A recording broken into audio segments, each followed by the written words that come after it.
Good evening, everybody, and welcome to Creatrix YouTube channel, my dear friends. We are live in the Lakshya batch for GATE 2022 with Power Electronics.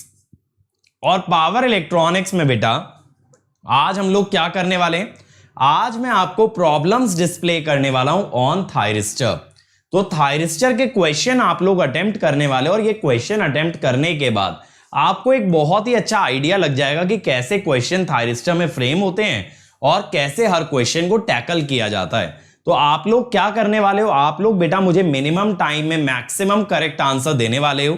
इस session के अंदर बहुत ज्यादा मजा आने वाला है. ठीक है, चलिए तो let me start by introducing my self. My name is Ankit Goyal. I got AIR1 twice in GATE in 2014 and 2018.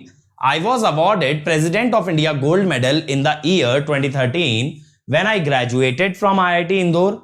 Till date, I have trained more than 1 lakh students in the online and the offline classes, and I am currently working as a director at an academy for GATE department.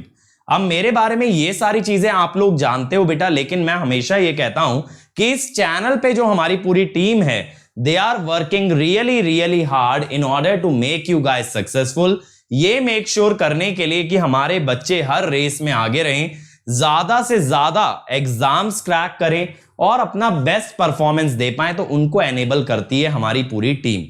और इसके लिए बेटा हमारे जो initiative है वो YouTube के अलावा अनअकैडमी फ्री प्लेटफॉर्म पे भी आते हैं. जैसे आप देखो, अभी मैंने एक लिंक पिन करा रखा है कमेंट सेक्शन के अंदर. उस लिंक पे अगर आप जाओगे तो you will get to attend my free special class day after tomorrow. परसों को जो मेरी स्पेशल क्लास हो रही है उसका लिंक कमेंट सेक्शन में पिंड है, वहां जाओ और अगर इनवाइट कोड मांगे तो आप वहां पे उसे अनलॉक कर लेना using the code Ankit ESE. ठीक है, और देखो मेरी सारी स्पेशल क्लासेस के लिंक मैं यहां अपडेट करता हूं, तो ये लिंक कॉन्टिन्यूअसली चेक करते रहा करो बच्चों. यहां पे जितनी भी मेरी स्पेशल क्लासेस आगे होंगी वो अपकमिंग के अंदर आपको डिस्प्ले होती रहेंगी. ठीक है ना. अदर देन दैट मेरे बच्चों, आप चाहो तो प्लस पे आ सकते हो, जहां मिलेंगे इंडिया के सभी टॉप एजुकेटर्स के लाइव क्लास कॉम्प्रिहेंसिव के साथ साथ क्रैश कोर्स. और ये एजुकेटर्स आपको प्रोवाइड करते हैं daily assignment, weekly test, test series, question bank और डाउट्स भी आंसर करते हैं बेटा. इसके अलावा डाउट सॉल्विंग के लिए स्पेशली मैंने एक नया बैच लॉन्च किया है प्लस पे, जहां पे कि मैं डेली शाम को 5 बजे से 5:45 बजे तक सिर्फ और सिर्फ डाउट आंसर करूंगा बच्चों के. तो अगर आप चाहते हो आपके डाउट लाइव वीडियो फॉर्मेट में मैं आंसर करूं तो जल्दी से प्लस पे आ जाओ. अदर देन दैट बेटा और आगे जाना है देन गो विद आइकॉनिक. वहां ये सबके साथ मिलेगा पर्सनल कोच जो एक स्टडी प्लानर बनवाएगा आपका. टीचर्स आपको गाइड करेंगे स्टडी बूस्टर सेशन में. आपको टेस्ट का एनालिसिस मिलेगा, आपको स्टडी मटेरियल मिलेगा और एक डेडिकेटेड टीम मिलेगी बच्चों आपको, जो आपके सारे डाउट्स आंसर करती है. तो यहां पे अगर आप कोड लगाते हो अंकित ESE तो इमीडिएटली आपको मिलता है 10% डिस्काउंट, मेरी पर्सनल गाइडेंस और इस कोड से जुड़े बहुत सारे बेनिफिट्स. अब ये लेटेस्ट बैचेस हैं बेटा जो कल स्टार्ट होने वाले हैं, सॉरी परसों स्टार्ट होंगे फॉर इलेक्ट्रिकल एंड EC. इसमें सिद्धार्थ सर हमारे EC AIR1 स्टार्ट करने वाले हैं आपके लिए एनालॉग इलेक्ट्रॉनिक्स. तो बेटा अगर सिद्धार्थ सर से एनालॉग पढ़ना है rank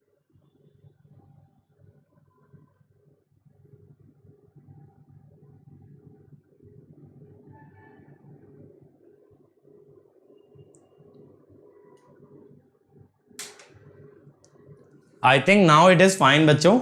There was some technical issue. चलो, और बच्चों जैसा आप जानते हो प्राइजेस बढ़ने वाले हैं अनअकैडमी सब्सक्रिप्शन के, इसीलिए इमीडिएटली ज्वाइन करें क्योंकि यहां पे ऐड होने वाले हैं डिजिटल नोट्स जिनके थ्रू हर लेक्चर के बाद आप कंप्लीट थ्योरी को रिवाइज कर सकते हैं, साथ साथ आपको न्यूमेरिकल भी मिलेंगे इसके अंदर. ठीक है, और बेटा वापस आ गया आप लोगों के लिए ऑफर जिसमें कि 12 मंथ्स पे 2 मंथ्स एक्स्ट्रा मिल रहे हैं और 24 मंथ्स पे 3 मंथ्स. तो अगर आप अभी ज्वाइन करते हो, duration extra, price minimum, doubt solving batch, comprehensive batch, ये सारे बैचेस आपको और ये सारे फीचर इस एक टाइम पे मिल रहे हैं. तो मैं आपको बता दूं बेटा this is the best time to join Unacademy. अभी अगर ज्वाइन करोगे अंकित ESE कोड से 1 year fees will be 27,225, 18 months 34,650, 2 year 39,600. तो 2 इयर्स के लिए जाओ ताकि पर मंथ फीस मिनिमम रहे, चाहे तो इंस्टॉलमेंट में दे देना या अनअकैडमी से एजुकेशन लोन की फैसिलिटी ले सकते हो। With Ankit ESC iconic 1 year 45 225, 2 year 66 600। तो बेटा 2 इयर्स के लिए प्रेफर करेंगे। चलिए शुरू हो जाते हैं फिर बेटा। डीपीपी ऑन थायरिस्टर्स, ठीक है। तो जैसा आप जानते हो पावर सेमीकंडक्टर डिवाइसेस वाला मॉड्यूल हमारा पूरा हो चुका है और अब मैं सिर्फ और सिर्फ आपको उसके क्वेश्चन कराने वाला हूं आज और कल, ठीक है। तो तैयार हो जाओ बेटा धमाकेदार शानदार जानदार जबरदस्त सेशन के लिए, बहुत मजा आने वाला है। चलिए फर्स्ट क्वेश्चन बच्चों, 10 thyristors are used in a string to withstand a DC voltage of 15 kV. The worst case steady state voltage across the thyristor is 1800 volt. The D rating factor is, और मैं देख रहा हूं बेटा attendance बहुत ही कम है आज और ये सारी चीजें नोट की जा रही हैं आपके अगले मॉड्यूल के लिए, ये ध्यान रखना। अब आप लोग अपना प्रॉमिस पूरा करना छोड़ दिए हो। आप लोगों ने 200 की अटेंडेंस बोली थी और आज मुझे 100 स्टूडेंट्स भी नजर नहीं आ रहे हैं इस सेशन के अंदर। Very shameful. और सोचने वाली बात है बच्चों, अगर आप ही लोग अपने करियर को लेके सीरियस नहीं हो तो मैं मेहनत करके करूंगा क्या। शंकर कह रहे हैं सी, बाकी लोग बताओ भाई सी। चल तो एफिशिएंसी क्या होती है बेटा, total voltage across string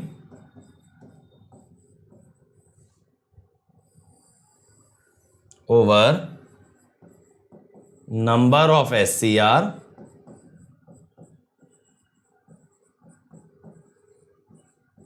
into maximum voltage across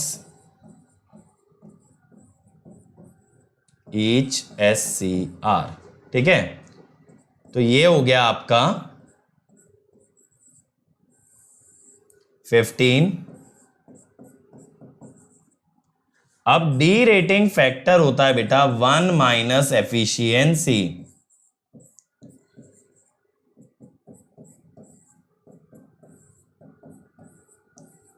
तो answer will be C, answer will be सी।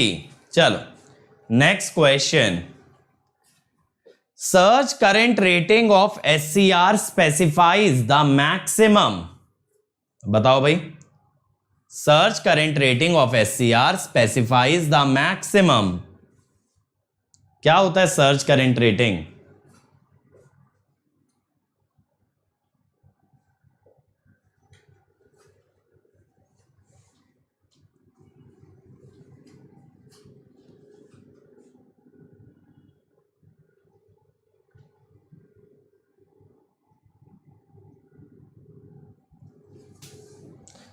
क्या आ रहा है? Answer will be C. बहुत ही बढ़िया, answer will be C. Surge current rating is the non repetitive current with sine wave. मैंने आपको पहले भी बताया था सर्ज करंट हमेशा नॉन रिपीटेटिव होता है, वंस इन अ वाइल आता है और इसको मैंने साइन वेव से रिलेट किया था। जब याद करो sub cycle surge current rating और complete cycle surge current rating हमने निकाली थी। अगला, thyristor A has rated gate current of 2 ampere and B has a rated gate current of 100 milliampere.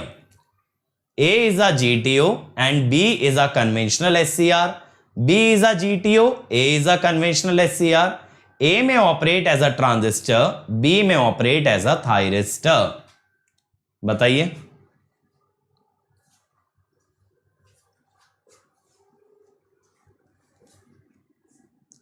क्या आएगा भाई answer? Come on everyone, be quick guys.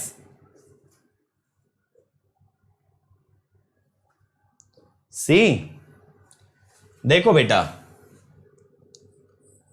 Gate current ये मैंने आपको लिखवाया भी था, of GTO is greater than gate current of SCR।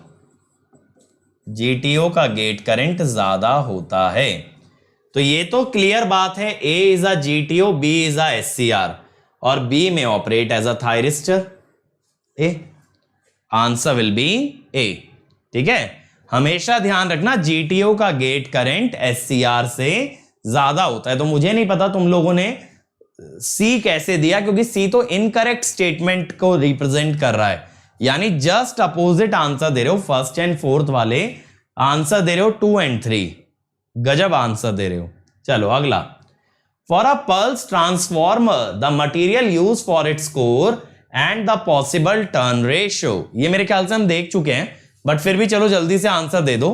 Pulse transformer में क्या मटेरियल यूज होता है और क्या उसका टर्न्स रेशियो होता है? चलो भाई, come on everyone. Yes, the answer is C. बहुत ही बढ़िया।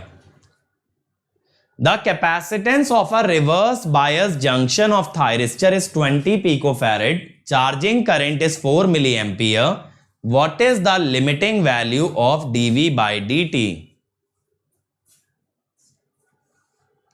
चलो चलो चलो, कम ऑन एवरीवन, जल्दी से बता दो। Limiting value of dV by dt, yes 200। तो यहां पे हम क्या कहते हैं? चार्जिंग करंट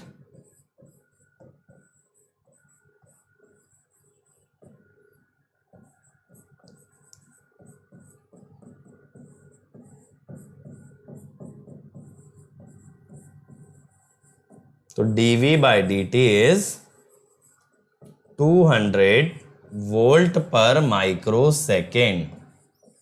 ठीक है, चलो next. Two identical SCR are placed back to back in series with a load. If each is fired at 90 degree, a DC voltmeter across the load will read. पहले इसका डायग्राम बनाने की कोशिश करो, then you will understand. दो identical SCR back to back लगाए गए हैं लोड के सीरीज में, हर एक का फायरिंग एंगल 90 डिग्री है। तो डीसी वोल्टमीटर जो है, जो लोड के अक्रॉस डीसी वोल्टेज नापता है, वो कितना रीडिंग देगा?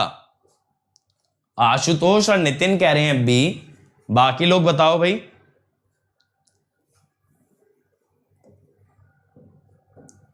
सिक्स का आंसर बताओ भाई बाकी के लोग।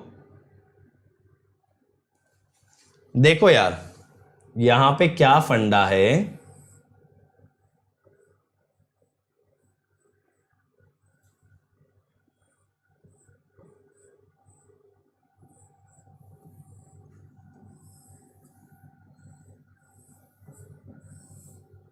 देखना जरा। ऐसे होता है बैक टू बैक कनेक्शन, जैसे एक ट्रायैक होता है ना, यहां पे एक वोल्ट मीटर है। अब बच्चों देखो इसने क्या बोला, अब आप समझना जरा यहां पे क्या होने वाला है। ये जो है ना एसी वोल्टेज कंट्रोलर के काइंड ऑफ क्वेश्चन है, बट ठीक है, आप लोग भी समझ सकते हो, इसमें कोई बहुत बड़ी चीज नहीं है।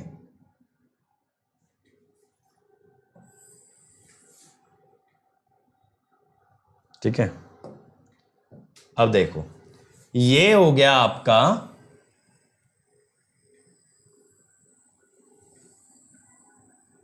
Sine wave. करेक्ट, करेक्ट है ना भाई, ये साइन वेव हो गया।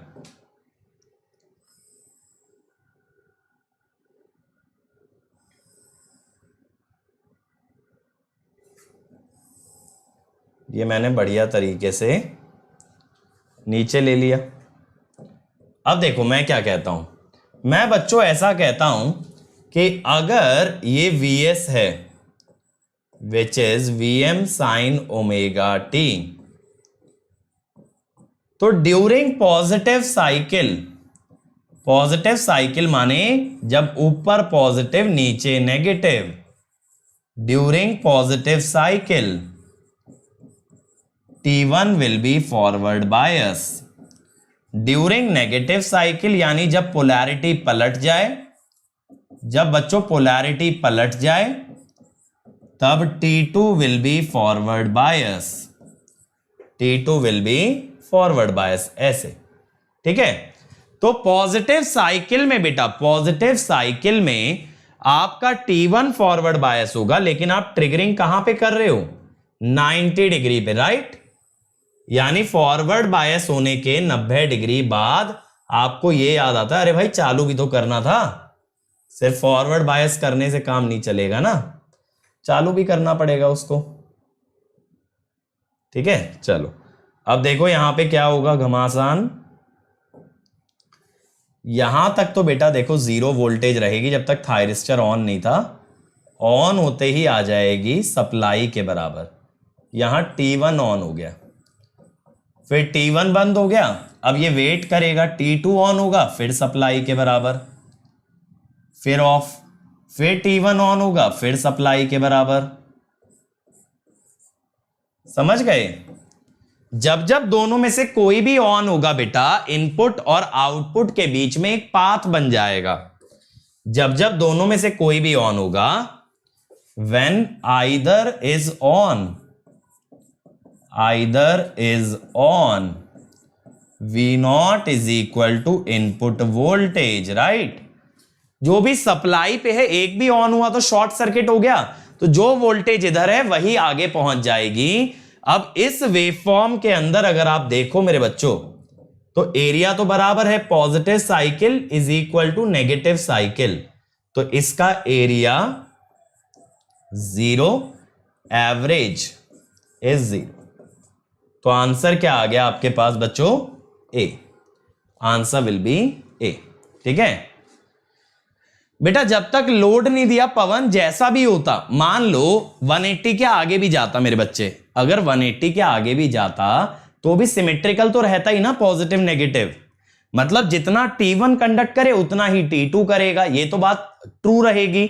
यानी जैसा वेवफॉर्म पॉजिटिव में वैसा ही नेगेटिव में, any how it will get cancelled. वरना आप अगर डायरेक्टली करना चाहते तो आप ये रिकॉग्नाइज करते कि सर ये एसी वोल्टेज कंट्रोलर है। एसी वोल्टेज कंट्रोलर का इनपुट भी एसी होता है, आउटपुट भी एसी होता है, और एसी आउटपुट का एवरेज वैल्यू क्या होगा? 0 होगा। ऐसे सोच लो, this is nothing but AC voltage controller या एसी टू एसी कन्वर्टर। और एसी वोल्टेज कंट्रोलर में जब आउटपुट एसी है तो एवरेज विल बी 0। ठीक है भाई?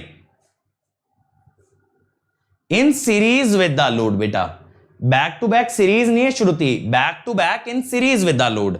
यानी ये जो कन्वर्टर है ये लोड के साथ सीरीज में कनेक्टेड है, जो भी करंट यहां से जाएगा वही लोड में जाएगा। ठीक है, चलो आशुतोष बेटा अगर नहीं समझ आया तो दोबारा रिवाइंड करके देखो वीडियो। चलो आ जाओ। A thyristor is triggered by a pulse train of 5 kilohertz. Duty ratio is 0.4. If allowable power is 100 watt, maximum gate power allowed is.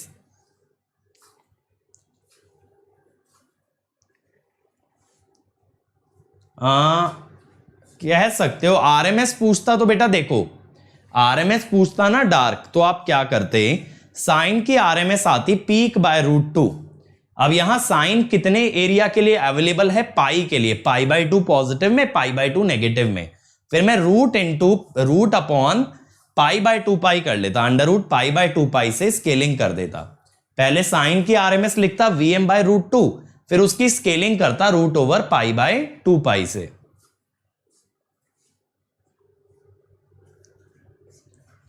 बताओ भाई आया इसका आंसर?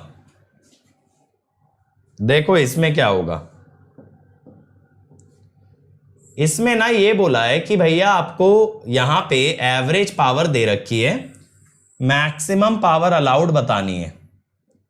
मैं आपको समझाता हूं यहां पे क्या सीन है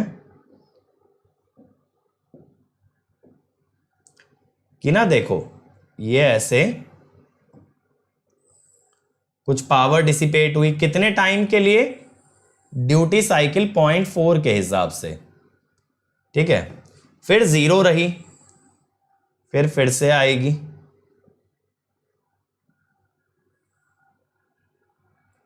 तो बेटा 0.4 t के लिए पावर डिसिपेट होगी और उसके बाद 0 आएगी। ठीक है ना, बचे हुए t में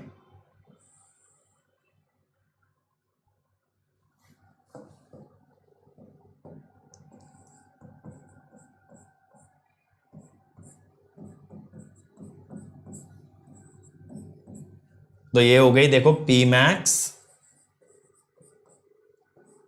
अगर पावर वर्सेस टाइम निकालें तो अब अगर मैं आपसे कहूं कि भाई मुझे पी एवरेज बताओ, तो आप कहोगे सर रेक्टेंगल का एरिया है पी मैक्स इंटू 0.4t और पीरियड है हमारे पास t। तो पी एवरेज आपको दिया है 100, तो यहां से पी मैक्स क्या बन जाएगा 250 वॉट। ठीक है, तो आंसर विल बी डी। समझ में आया? ये सिर्फ एवरेज और आपका वेवफॉर्म का क्वेश्चन था, इसके अंदर कुछ खास कॉन्सेप्ट नहीं है। यानी देखो जब जब थायरिस्टर ऑन होगा तब तब पावर डिसिपेट होगी dt टाइम के लिए 0.4t के लिए, और जब जब थायरिस्टर ऑफ होगा तो पावर डिसिपेशन 0 चला जाएगा। चलो next question. A ट्रायक operating at a voltage of 120 volt RMS and frequency 60 Hz delivers power to a resistive load. The maximum rate of change of current expected is 50 ampere per microsecond. The required snubber inductance is. तो आशुतोष वो तो total time period के लिए दिया है ना 5 kilo hertz, और ये थोड़ी ना कोई सवाल हुआ कि उसका यूज क्यों नहीं हुआ। किसी चीज का यूज हो ये तो समझ आता है कि सर ये क्यों यूज किया, ये क्यों यूज नहीं किया। अब इसका क्या जवाब दिया जाए बताओ? सोचने वाली बात है। क्वेश्चन में लिखा सारा डेटा जरूरी थोड़ी ना यूज होगा। क्या आ रहा है? ए आ रहा है। अच्छा जी, देखते हैं बाकी लोग बोलो।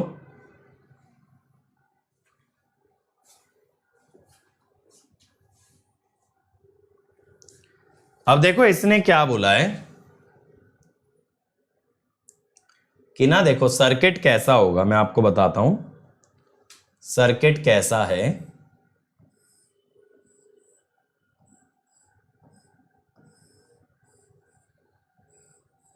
ये स्नबर इंडक्टर हो गया।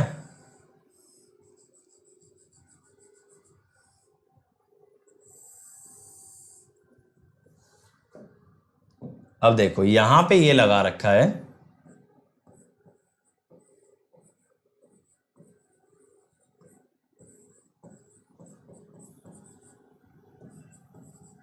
अब मैंने आपको क्या बताया था कि at t equal to 0 inductor is uncharged. Inductor को अनचार्ज लेना, यानी IL ऑफ 0 इज 0। तो इंडक्टर काम करेगा ओपन सर्किट का। अगर इंडक्टर ओपन सर्किट का काम करता है तो इंडक्टर के अक्रॉस कितनी वोल्टेज आ जाएगी? सप्लाई की। अब अगर मैं आपसे कहूं भैया मुझे ये बताओ इंडक्टर के अक्रॉस मैक्सिमम वोल्टेज कितनी होगी? वो होगी Vm। सप्लाई का RMS है 120, तो Vm कितनी होगी? 120√2। अब आप क्या बोलोगे बेटा? L di/dt maximum is VL di/dt max is 120√2, sorry not this, L।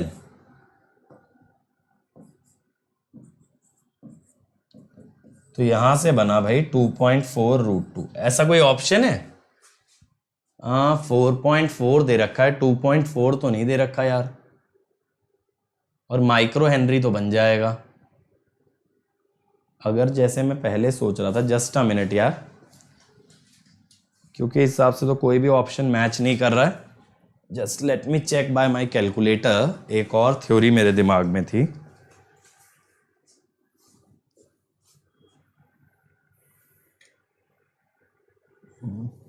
di/dt की बात हो रही है ना, Vm/ωL। Vm/L ही तो आएगा तब भी यार, आना तो यही चाहिए है ना। ये तो नहीं आएगा यार 2.4 माइक्रो हेनरी, क्योंकि RMS से थोड़ी ना निकालोगे। ये RMS है ना, ये पीक थोड़ी है। पीक तो 120√2 होगी। Frequency of 60 hertz supplies power to a resistive load, maximum rate of change of current. हाँ तो मेरे हिसाब से तो यही होना चाहिए यार, नन ऑफ दीज आना चाहिए। 4.4 कहां से आ रहा है? मुझे या तो ये लग रहा है ना, या तो ये ऑप्शन गलत हो गए, 2.4 चलेंगे। ये हो सकता है 2.4 चलें, जैसे 2.4, 2.4√2, 2.4√π, 2.4π, ये हो सकता है। ठीक है, तो उस केस में हमारा बी वाला आंसर बैठेगा। चलो अगला करो। Which of the following statement regarding GTO is not true? The GTO retains the basic 4 layer structure of conventional SCR. क्योंकि बेटा आयुष मेरी तरह प्रॉब्लम इसलिए सॉल्व नहीं कर पाओगे because I have been teaching this subject for the past 8 years। अब आप बताओ आपका कितना एक्सपीरियंस है इस सब्जेक्ट में। जीटीओ का 4 layer structure just like SCR होता है। आईवी कैरेक्टरिस्टिक कन्वेंशनल एससीआर से डिफरेंट है। जीटीओ की रिवर्स ब्लॉकिंग कैपेबिलिटी लिमिट है और gate control turn off capability एक कन्वेंशनल एससीआर की तरह नहीं है। क्या आएगा बताओ? नॉट ट्रू बताना है आपको। सी,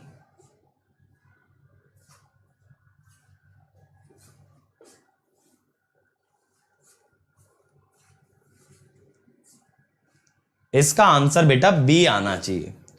आईवी कैरेक्टरिस्टिक सेम होती हैं फॉरवर्ड डायरेक्शन में। ठीक है, same forward characteristic as SCR, और जीटीओ की रिवर्स ब्लॉकिंग कैपेबिलिटी तो कम ही होती है। ये वाली स्टेटमेंट तो ट्रू है भाई। जीटीओ की कन्वेंशनल एससीआर के मुकाबले रिवर्स ब्लॉकिंग कैपेबिलिटी लिमिटेड है। ये भी ट्रू है, गेट से टर्न ऑफ कर सकते हो, और ये भी ट्रू है कि 4 लेयर स्ट्रक्चर जीटीओ का भी होता है, एससीआर का भी होता है। फिर आंसर तो बी होना चाहिए। आप सभी लोग सी बता रहे हो। ठीक है, चलो अगला।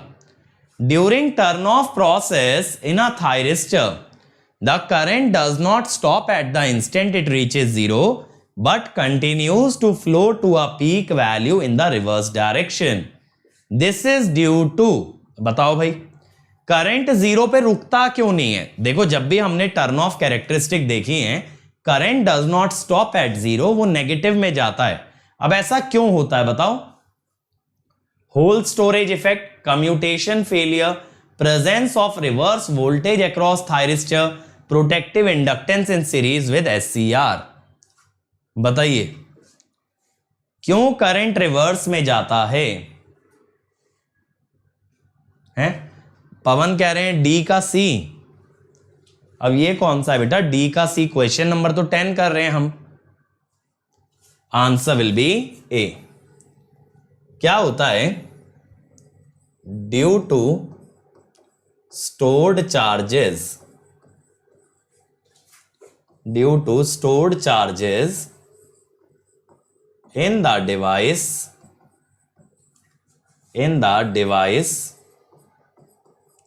current goes negative to remove such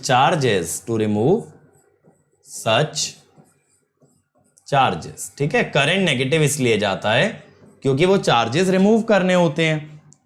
ठीक है, चल आगे। A power semiconductor device of thermal resistance 0.6 degree centigrade per watt has its heat sink at 90 degree centigrade, junction drop 1.5 volt, load current 30 ampere, junction temperature would be. करिए भाई।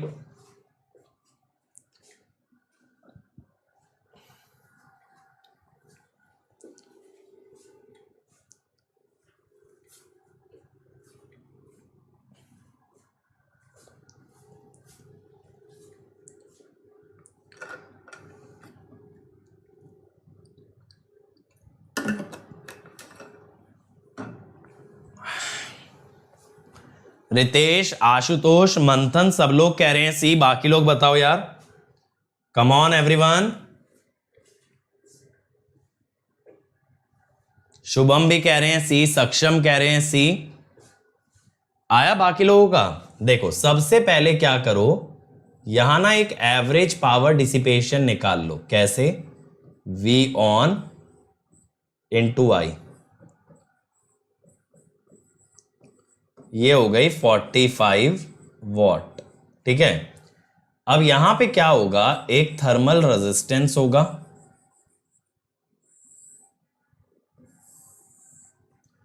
ये junction temperature होगा, ये sink temperature होगा, ये 0.6 degree centigrade per what, और यहां पे पावर फ्लो करेगी 45 वॉट। तो हम कहते हैं Tj minus Ts is 45 into 0.6, that is 27।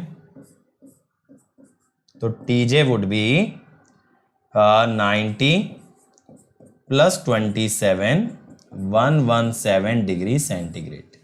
KVL लगा दिया ना, केवीएल की तरह कर दिया। मैंने आपको बताया था टेम्परेचर वोल्टेज का काम करता है और पावर करंट का। ठीक है, चल अगला। For series connected SCR the dynamic equalising circuit consist of. बेटा कौन सा वीडियो चाहिए तुम्हें इलेक्ट्रिकल जंक्शन से? जो भी नेटवर्क के कॉन्सेप्ट मैंने जंक्शन पे पढ़ाए थे वो मैं ऑलरेडी आपको प्लैनेट गेट पे प्रोवाइड कर चुका हूं नेटवर्क की कंप्लीट प्लेलिस्ट में, जाके एक बार चेक करो।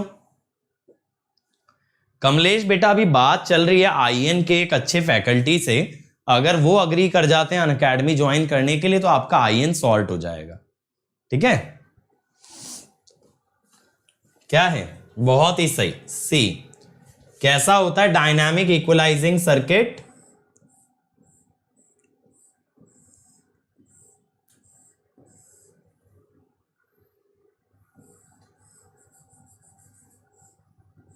ऐसा होता है ना। ठीक है, जस्ट लाइक स्नबर, तो आंसर विल बी सी। अगला, the triggering circuit of a thyristor is shown in the figure. The thyristor requires a gate current of 10 milliampere for guaranteed turn on. The value of R required for the thyristor to turn on reliably under all condition of VB variation. कितना resistance लगाना पड़ेगा जिससे कि thyristor guarantee रहे कि on हो जाएगा? Reliable का मतलब क्या हुआ? That you know it will get turned on. बताइए अभिषेक बेटा, स्पेलिंग सही कीजिए, क्रिएट्रिक्स की भी और अनअकैडमी की भी। दोनों ही स्पेलिंग गलत लिख रहे हो, क्या कर रहे हो बेटा? डी आ रहा है। देखो हम क्या कहेंगे कि IG should be greater than equal to 10 milliampere for turn on. ऐसा ही तो इसने बोला है। Since we want SCR to turn on reliably, SCR to turn on reliably,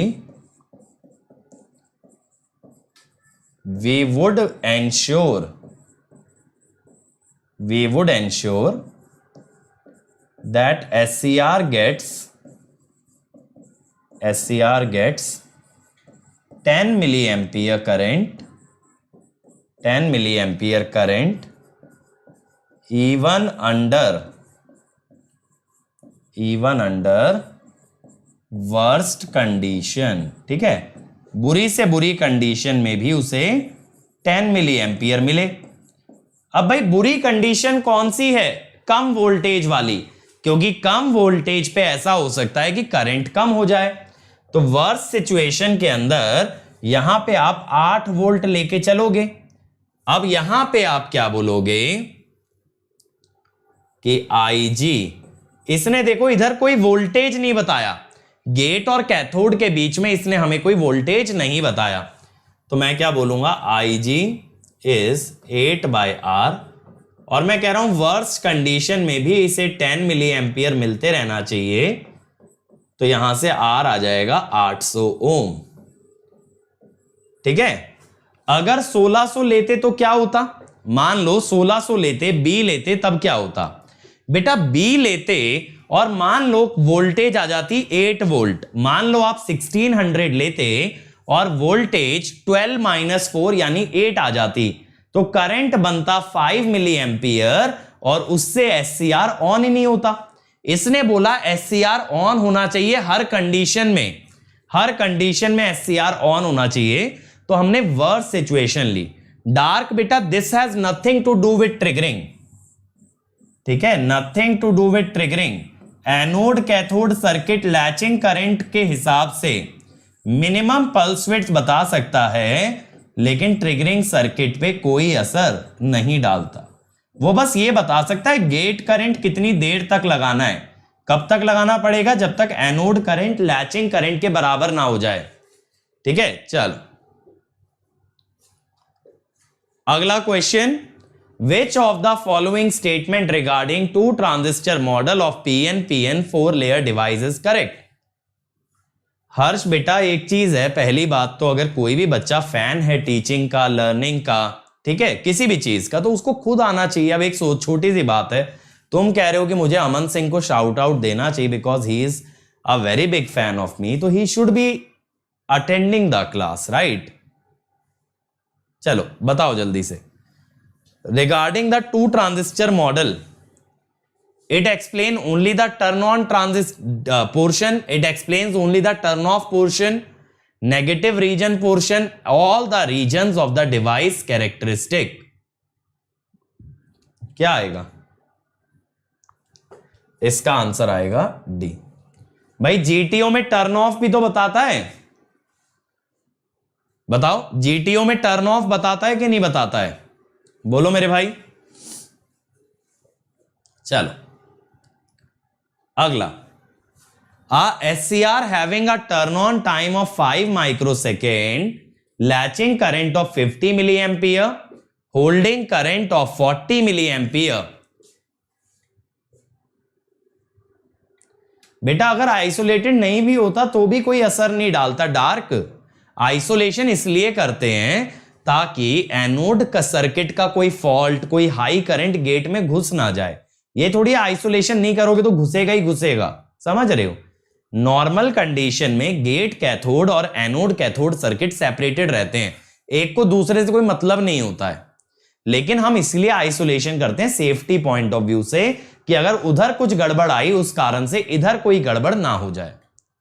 ठीक है, चल SCR having a turn on time of 5 microsecond, latching current 50, holding current 40, short duration pulse, minimum pulse width बताना है। चलो भाई, minimum pulse width मैंने बताया था ना, लैचिंग करंट का क्वेश्चन काफी कॉमन है इसके अंदर। Latching current is very very common in case of SCR।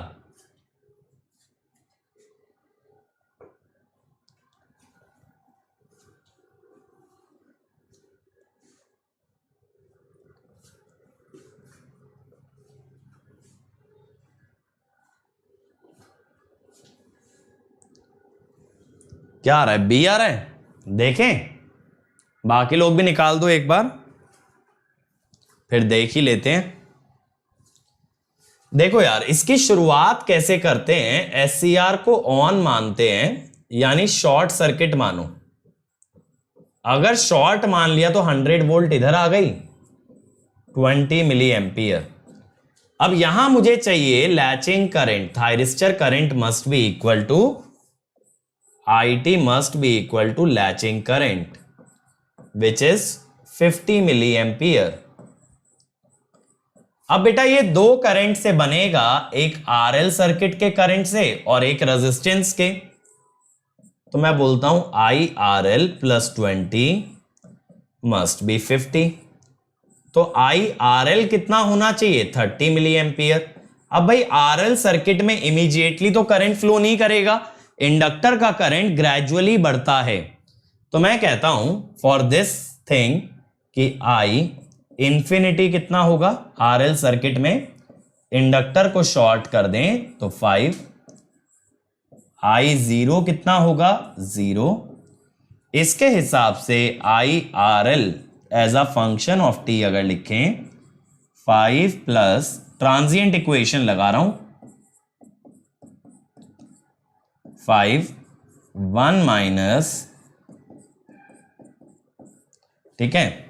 अब ये कितना होना चाहिए भाई 30 milli ampere e to the power minus T by tau is 0.994। तो टाइम कितना हुआ, अब बताओ भाई कितना आया, ये टाउ होगा 0.5/20,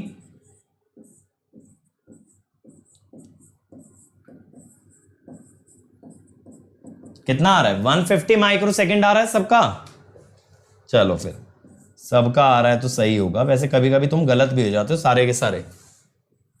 चलो तो आंसर विल बी बी, है ना। चलो आगे बढ़े, नेक्स्ट क्वेश्चन।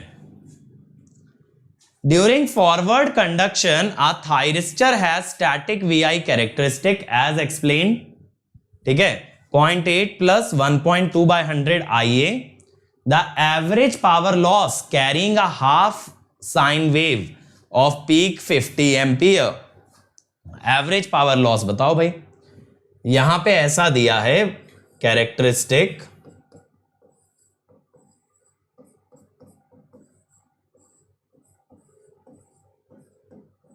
चलो करो, मैंने कैरेक्टरिस्टिक और थोड़ा बड़ा करके लिख दिया है।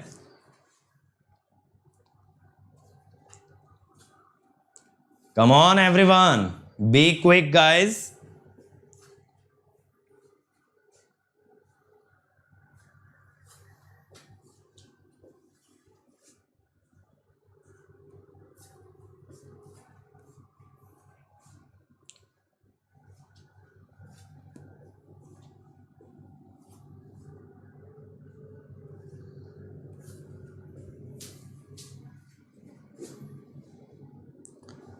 फिरोज बेटा एक बार प्रीवियस ईयर क्वेश्चन लगाओगे सब समझ आ जाएगा क्या याद रखना और क्या नहीं।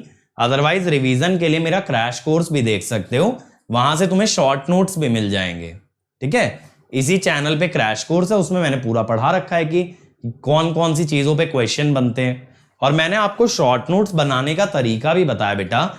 याद रखने के लिए तो एक्चुअली आपको सब कुछ याद रखना है, लेकिन क्वेश्चन सॉल्विंग में कितना डेटा यूज हो रहा है वो आप डीपीपी के बाद बनाओ। अब जैसे डीपीपी लगा लोगे थायरिस्टर का आज और कल, तो फिर आप कल रात को बैठ के बनाना कि कौन कौन से क्वेश्चन में क्या क्या कंसेप्ट यूज हुए, क्या वो कंसेप्ट मेरे नोट्स के अंदर इंक्लूडेड है, वो चीज पे ध्यान देना। अब देखो भाई करंट यहां पे हमको क्या बताया है,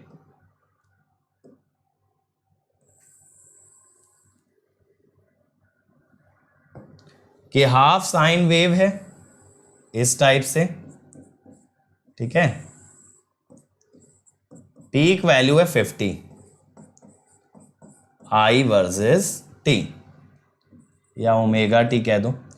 अब ये जो इक्वेशन है ये बेटा PWL मॉडल है, एक कांस्टेंट वोल्टेज और एक resistance. I average is maximum by pi I RMS।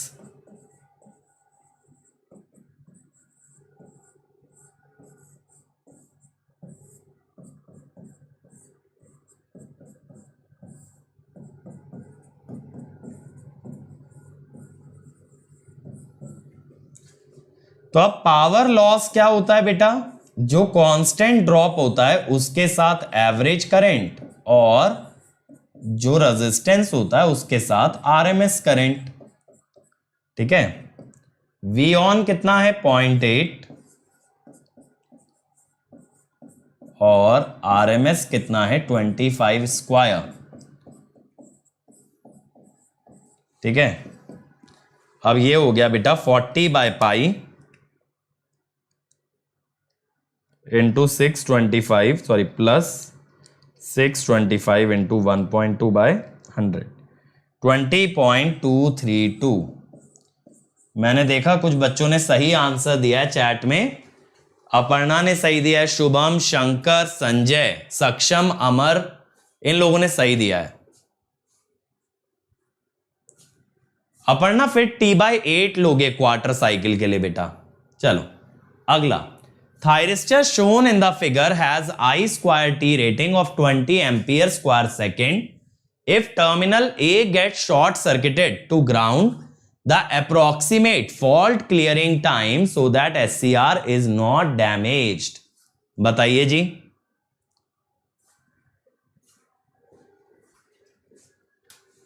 IA माने एनोड करंट हुआ ना डार्क, ये जो करंट है वो IA है, ठीक है, एनोड करंट। चलो ये वाला बनाओ भाई, अगर पॉइंट A ग्राउंड हो जाए तब कितने टाइम में फॉल्ट क्लियर होना चाहिए टू प्रोटेक्ट द SCR।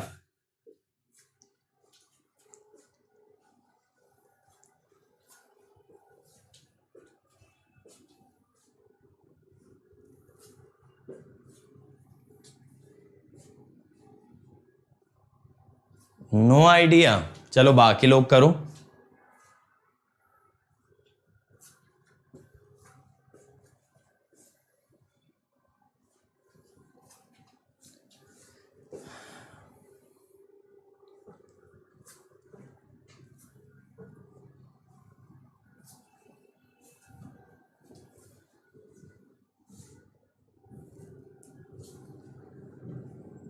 बाकी किसी का आया भाई आंसर? देखो यहां पे क्या हुआ है, ये शॉर्ट सर्किट हो गया है, तो ये I करंट कितना होगा? I would be 230√2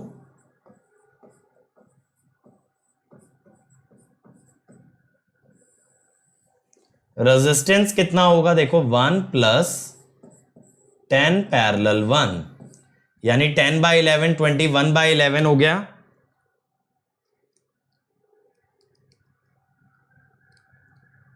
$178.898। ये समझ में आया ना, 10 ओम और 1 ओम पैरेलल आ गए। अब मैं कहता हूं कि भैया I max कितना है, मैक्सिमम करंट फॉल्ट के केस में कितना फ्लो कर सकता है। वर्स्ट केस सिचुएशन लो, फॉल्ट में हमेशा वर्स्ट केस लेते हैं। अब SCR की I² T रेटिंग है 20, यानी it is related to the maximum heat dissipation. मैंने बताया था ना आपको, I² T rating is related to maximum heat dissipation, कि भैया यहां से जितनी हीट बनेगी उससे ज्यादा हीट ये नहीं झेल सकता है। बात को समझिए। तो यहां पे आपने क्या किया, 178.898 स्क्वायर इंटू T इज 20, तो T कितना आ गया 20 डिवाइडेड बाय दिस स्क्वायर 624.9 या 0.625 मिली सेकेंड। इतने टाइम में फॉल्ट क्लियर होना चाहिए, ठीक है, इतने टाइम में आपका फॉल्ट क्लियर होना चाहिए। ये 1.67 कैसे निकाल रहे हो भाई? 1.67 कैसे निकाल रहे हो?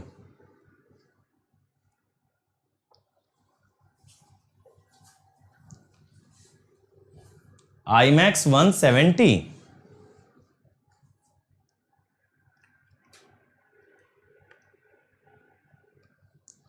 ये हुआ 10/11 21/11 170.37 आ रहा है। हाँ,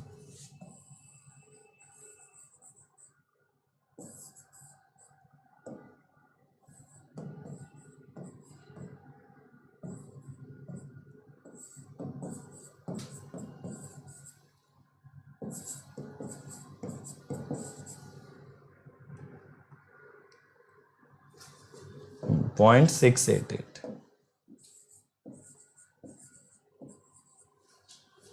ठीक है, 0.688। तो 1 ओम शॉर्ट थोड़ी ना हुआ, 1 ओम तो इसके पैरेलल लग गया ना।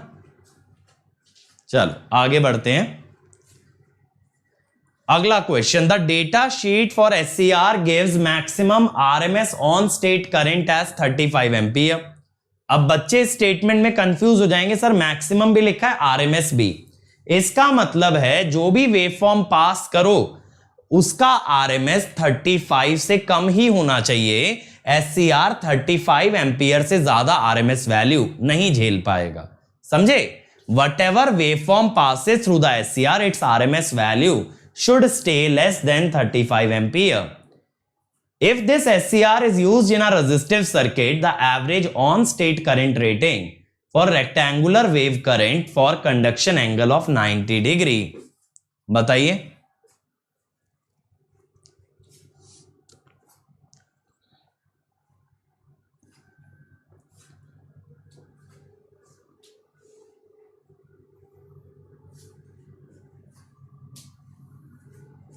आशुतोष मेरे भाई, जल्दी करने के चक्कर में अगर गलत आंसर दोगे there is no point of even solving the question. जल्दी किस बात की, सही आंसर पे फोकस किया करो मेरे भाई। चलो फटाफट से आंसर निकाल दो यार। बाकी लोग भी बताओ आप लोगों की क्या राय है इसको लेके। बी ए गुड इवनिंग, ये कैसा आंसर हुआ? बी। चलो देखें। देखो यार क्वेश्चन में क्या बोला है हमसे कि जो आपने करंट फ्लो कराया है ना, वो आपने 90 डिग्री का रेक्टेंगुलर करंट फ्लो कराया है। यानी देखो कुछ ऐसा,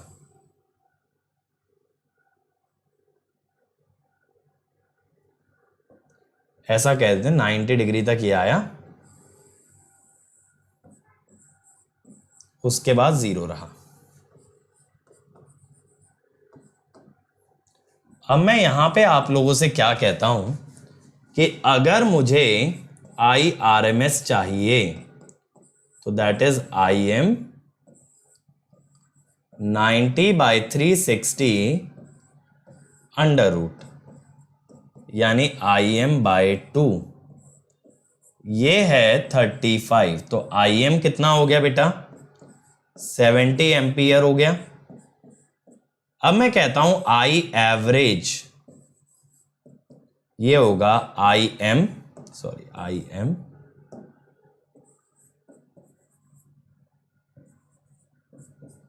इंटू 90/360, तो 70/4, ये कितना हो जाएगा? 414, फिर बचा 30, 4 7 28, तो आंसर विल बी बी। ठीक है, आंसर विल बी बी। बहुत ही बढ़िया, बहुत सारे बच्चों ने बी दिया आंसर, बेहतरीन। चलिए अगला क्वेश्चन।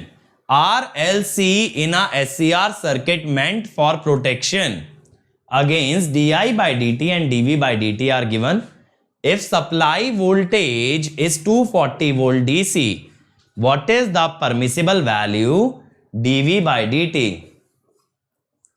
नहीं बेटा, मुबारक सिंथेसिस कवर नहीं करेंगे क्योंकि ना ही तो गेट के सिलेबस में ना ही ईएससी में। अब बेटा एनालिसिस में तो अटेंडेंस आ नहीं रही, सिंथेसिस में क्या आएगी? ठीक है, अब देखो मैं ना आपको इसका सर्किट बना के बताता हूं क्योंकि आप लोगों का एक्सपीरियंस कम है तो आपको सर्किट नहीं समझ आएगा। वैसे अगर ऐसा कभी गेट में आया ना तो गेट में हमेशा सर्किट देगा।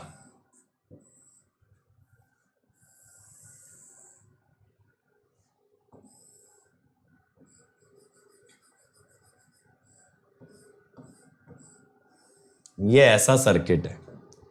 ठीक है, देखो ये वाला क्वेश्चन मैं बता ही देता हूं। ये 240 वोल्ट डीसी है और ये क्या है? 5 ओम, 6 माइक्रो हेनरी और 6 माइक्रो फैरेड, और ये है थायरिस्टर वोल्टेज VT। अब मैं क्या कहता हूं, देखना, at t = 0 L and C इनको अनचार्ज मानो भाई। ठीक है, इनको अनचार्ज मान लो। अनचार्ज अगर मान लिया तो IL0 is 0, VC0 is again 0। ठीक है, तो यानी ये तो हो गया आपका ओपन और कैपेसिटर हो गया आपका शॉर्ट। तो अब मैं कहता हूं इंडक्टर के अक्रॉस वोल्टेज पूरी की पूरी सप्लाई वाली आ जाएगी 240 वोल्ट। ठीक है, 240 वोल्ट। अब यहां पे बेटा आप इसे लिखोगे L di/dt मैक्स। इंडक्टर के अक्रॉस मैक्सिमम वोल्टेज आ गई ना, तो यहां से di/dt मैक्सिमम आ जाएगा 240/L, 240/5 micro Henry, sorry 6 micro Henry, 40 ampere per micro second. ये बना। अब देखो बेटा, शुरुआत में आपका SCR ऑफ रहेगा, शुरुआत में आपका SCR ऑफ रहेगा। तो अगर कोई करंट की बात होगी भी तो करंट ऐसे जाएगा। ठीक है, SCR ऑफ है। तो मैं कहता हूं कि थायरिस्टर का वोल्टेज होगा रेजिस्टेंस का वोल्टेज प्लस कैपेसिटर। तो यहां पे आप क्या लिखोगे, dVT/dt, देखना भाई, dVR/dt प्लस dVC/dt। अब dVR/dt क्या होगा, R into di/dt, dVC/dt I/C। तो यहां से मुझे क्या मिल गया कि थायरिस्टर की वोल्टेज का डेरिवेटिव, ये नेटवर्क के ट्रांजिएंट की तरह है बेटा, R into di/dt plus I/C at t equal to 0। I तो 0 है, तो dVT/dt इज R di/dt। तो dVT/dt मैक्सिमम, देखो किताबों में ना ये डायरेक्ट लाइन लिखी होगी भाई, किताबों के अंदर ये डायरेक्ट लाइन दिखाई जाएगी आपको बेटा, लेकिन आपको इसमें फंसना नहीं है। आप लोग अब जान गए हो ये आई कहां से है।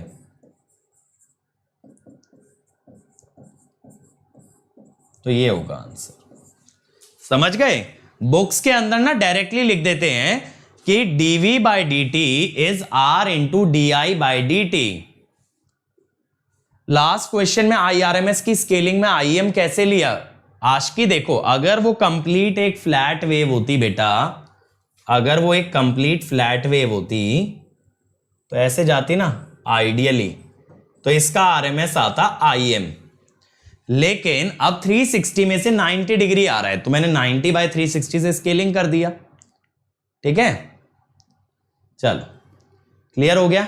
अगला, a thyristor has a VG/IG relationship in an application where gate voltage is 20 volt, rectangular pulse of 180 degree duration, the resistance to be connected to limit average gate power to 0.5 watt।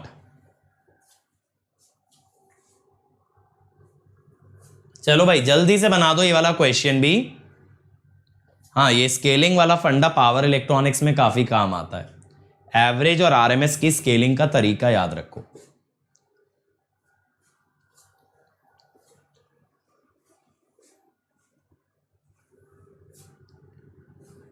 और अब मैं उम्मीद करता हूं कि basic में strength लग रही होगी भाई, है ना। अब ये लग रहा होगा कि बेसिक बहुत अच्छे से हो गया है। संजय बेटा, जो तुमने फॉर्मूला रट डाला है उसमें इंडक्टर नहीं होता है बेटा, इसीलिए कहता हूं कि हर फॉर्मूले को मत रटो। अब तुम लोग रट डाले होगे VS/RC, खेल खत्म, है ना। ऐसा नहीं करना, वो सिर्फ तब होता है जब RC स्नबर सर्किट होता है। There is no concept of a inductor, और उसमें भी वो R स्नबर का नहीं होता, वो R लोड का होता है, समझे। ये जो VS/RC कराया था, इसीलिए मैं कहता हूं बेटा, जब कभी आप फॉर्मूला याद करें तो फॉर्मूले की हर टर्म को भी डिफाइन करें। जैसे अब देखो, संजय ने याद तो कर लिया VS/RC, अब इसमें R क्या है संजय को ये नहीं पता। संजय ने R क्या ले लिया, स्नबर वाला। ठीक है, तो आपको क्या करना है कि आपको ये भी ध्यान रखना है, VS/RC में R लोड रेजिस्टेंस था और C स्नबर कैपेसिटेंस था। इसीलिए कहता हूं जब कभी शॉर्ट नोट्स में फॉर्मूला डालो, साथ में डिस्क्रिप्शन भी डालो। सिर्फ फॉर्मूले से काम नहीं होगा ना, ऐसे तो 3 रेजिस्टेंस दे दिए तो तुम कंफ्यूज हो जाओगे कौन सा रेजिस्टेंस लेना है। आया इसका आंसर?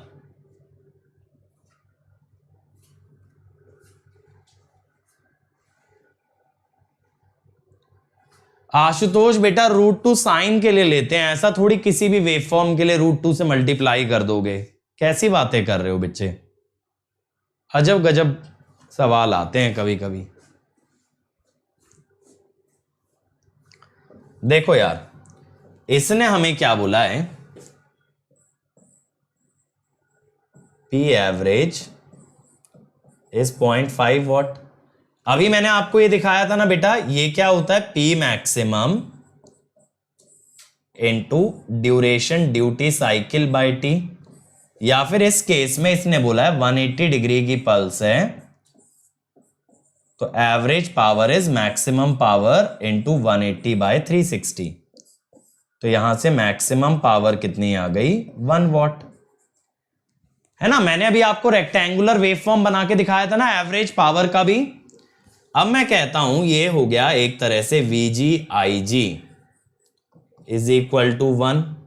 अब VG कितना होगा, VG हमें नहीं पता, बट हमें ये पता है VG होगा 1 + 10 IG। देखो ऐसे क्वेश्चन में ना ऐसे क्वाड्रेटिक बन जाती है, 10 IG² + IG -1 = 0। यहां से अगर आप IG निकालेंगे तो कितना आएगा, जरा देखें।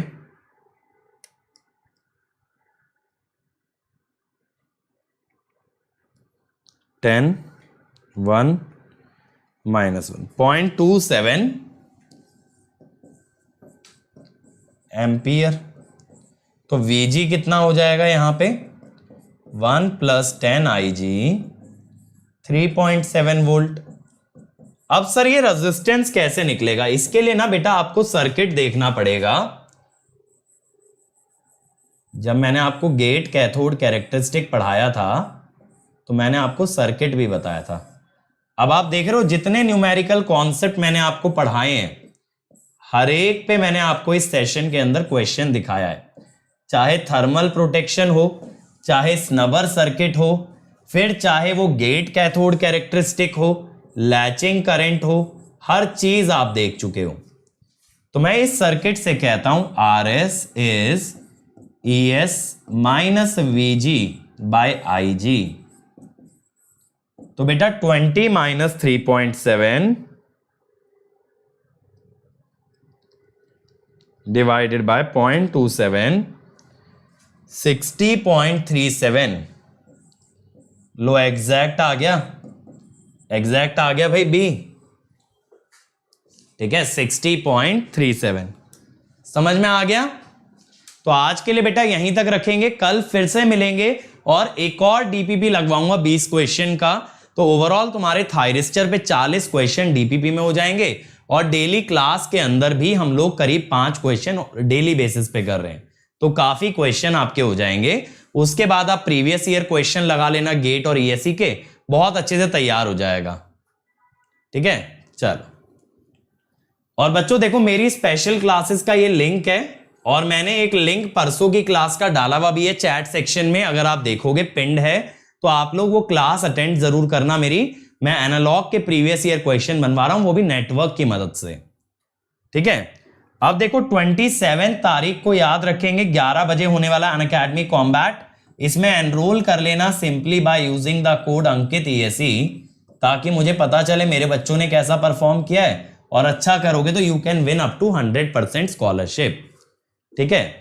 इसके बाद देखो ये लेटेस्ट बैच है जो हमारा स्टार्ट हो रहा है वेंसडे से, और यहां पे बेटा एनालॉग स्टार्ट कर रहे हैं सिद्धार्थ सर, तो EC रैंक 1 आपको खुद एनालॉग पढ़ाएंगे। तो बेटा इसीलिए जल्दी से जल्दी ज्वाइन करो ताकि आप इस बैच का फायदा उठा पाओ। और मेरा मशीन्स आने वाला है प्लस पे, जहां पे मोर देन 160 आवर्स का कंटेंट है, जिसमें डेली असाइनमेंट होगा, हर संडे टेस्ट होगा, डाउट सारे सॉल्व किए जाएंगे। इसके साथ ही साथ बेटा मैंने एक डाउट सॉल्विंग बैच भी लॉन्च किया आज से, जो कि डेली शाम को 5 बजे मैं बच्चों के सारे सब्जेक्ट्स के डाउट ले रहा हूं। तो अगर आपको अपने 12 के 12 सब्जेक्ट के डाउट मुझसे पूछने हैं तो आपको प्लस पे आना पड़ेगा, लाइव फटाफट आंसर होगा, ठीक है। और प्राइजेस बढ़ने वाले हैं बेटा सब्सक्रिप्शन के, इसीलिए इमीडिएटली ज्वाइन कर लो ताकि बाद में ज्यादा पे ना करना पड़े। और अभी इसके अंदर हम डिजिटल नोट्स भी ऐड करने वाले हैं जिनसे कि आप रिवीजन कर सकते हो। ठीक है आकाश बेटा, मेजरमेंट अभी तक मैंने यूट्यूब पे नहीं पढ़ा है, सिर्फ प्लस पे पढ़ा है। और बेटा अभी ये ऑफर भी आ गया आप लोगों के लिए 12 + 2 मंथ्स और 24 + 3 मंथ्स। तो जो भी बच्चे आजकल में ज्वाइन करते हैं उन्हें ये ऑफर भी मिलेगा, प्राइजेस भी मिनिमम मिलेंगे और नए बैचेस में एनरोल करने का मौका भी मिलेगा और डिजिटल नोट्स भी मिलेंगे। तो देखो अंकित ईएससी से ज्वाइन करते हो तो 1 year fees is 27,225, 18 months 34,650, 2 years 39,600। 2 years के लिए पर मंथ कॉस्ट आपकी मिनिमम होती है, इसलिए 2 इयर्स के लिए जाना। इसे इंस्टॉलमेंट में भी पे कर सकते हो या फिर अनअकैडमी से एजुकेशन लोन का फैसिलिटी भी ले सकते हो। Iconic for 1 year 45,225, 2 year 66,600। ठीक है और ये मेरा अनअकैडमी प्रोफाइल है बेटा, इसको फॉलो कर लेना। You can send me messages and this is my Telegram channel in order to stay connected to me. So thank you everyone, like share subscribe करना ना भूलें। और प्लस अगर किसी को भी ज्वाइन करना है तो मेरे टेलीग्राम चैनल पे आपको पूरा इंफॉर्मेशन मिल जाएगा, वहां से आप ज्वाइन कर सकते हो। Thank you.